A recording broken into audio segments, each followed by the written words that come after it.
Welcome back to my channel. എല്ലാവർക്കും സുഖമല്ലേ? അപ്പോൾ ദേ നമ്മുടെ ഇന്നത്തെ വെറൈറ്റി ഐറ്റം എന്ന് പറയുന്നത് രസ്മാലയാണ് നമ്മൾ ഉണ്ടാക്കാൻ പോകുന്നത്. വലിയ ബുദ്ധിമുട്ടൊന്നുമില്ല, ഇതിൻ്റെ ബാക്കിൽ തന്നെ ഉണ്ടാക്കേണ്ട വിധം പറഞ്ഞിട്ടുണ്ട്. പക്ഷേ ഇത് ആദ്യമായിട്ടാണ് ഞാൻ ഉണ്ടാക്കാൻ പോകുന്നത്. അപ്പോൾ ദേ ഇതിൻ്റെ മിക്സിൽ ഇങ്ങനെ ഒരു പൗഡറാണ് കിട്ടുക. ഇതിൻ്റെ ഉള്ളിൽ തന്നെ കുറച്ച് സാഫ്രോണും അതുപോലെ തന്നെ ഏലാച്ചിയൊക്കെ ഇട്ടിട്ടുണ്ടാവും കേട്ടോ. എന്നിട്ടുള്ള ഒരു മിക്സാണ്. അപ്പോൾ അതിലേക്ക് നമുക്ക് വേണ്ടത് 1 ടേബിൾ സ്പൂൺ ഓയിലും പിന്നെ ഒരു മുട്ടയാണ് കേട്ടോ. എന്നിട്ട് ഇതെല്ലാം കൂടി കൈകൊണ്ട് ഒന്ന് കുഴച്ചെടുക്കുക. നമ്മൾ സ്പൂൺ വെച്ച് മിക്സ് ചെയ്താലും ഇതെല്ലാം മിക്സും ഒരുപോലെ ആവില്ല.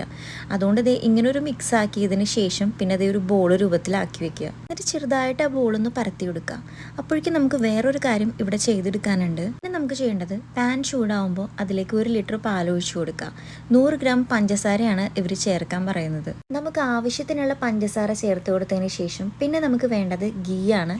ഒരു 2 or 3 ടേബിൾ സ്പൂണോളം ചേർക്കുക. ഇതെല്ലാം കൂടി ചേർത്ത് വെറുതെ ഇരിക്കാൻ പാടില്ല, നല്ലപോലെ മിക്സ് ചെയ്തുകൊണ്ടേ ഇരിക്കണം, അല്ലെങ്കിൽ പെട്ടെന്ന് അടി പിടിക്കാൻ ചാൻസ് ഉണ്ട്. എന്നിട്ട് ഇതേ നമ്മുടെ ഈ മിക്സ് ഓരോന്നായിട്ട് ഇട്ട് കൊടുക്കുക. ഞാനിവിടെ കുഴച്ചെടുത്തപ്പോൾ എനിക്ക് മൊത്തം 6 ബോൾസ് ആണ് കേട്ടോ കിട്ടിയിട്ടുണ്ടായിരുന്നത്. പിന്നെ ദേ ഈ ബോൾസ് എല്ലാം ഇട്ട് കൊടുത്തതിന് ശേഷം കുറച്ച് നേരം സിമ്മിലിട്ടതിന് ശേഷം ഒന്ന് പാല് ചൂടാക്കി എടുക്കണം. പിന്നെ ഒന്ന് തള വന്ന് തുടങ്ങുമ്പോൾ ഗ്യാസ് ഓഫ് ചെയ്യുക. ഇത്രയേ ഉള്ളൂ പരിപാടി. ഈ രസ്മാലയുടെ മിക്സ് ഒക്കെ നമ്മുടെ നാട്ടിൽ മേടിക്കാൻ കിട്ടുന്നതിനെയാണ് ഒരു വെറൈറ്റി ഡെസേർട്ട്. പിന്നെ എടുത്ത് പറയേണ്ട ഒരു കാര്യം, ഇത് ചൂടാറിയതിന് ശേഷം ഫ്രിഡ്ജിൽ വെച്ച് തണുപ്പിച്ചതിന് ശേഷം വേണം കഴിക്കാൻ, എന്നാലാണ് ആ ടേസ്റ്റ് വരിക. അപ്പോൾ ഈ ഒരു സൂപ്പർ ഡെസേർട്ട് എല്ലാവരും ഒന്ന് ട്രൈ ചെയ്ത് നോക്കുക. നമ്മുടെ വീഡിയോ ഇഷ്ടപ്പെട്ടാൽ ഫോളോ ചെയ്യാൻ മറക്കരുത്.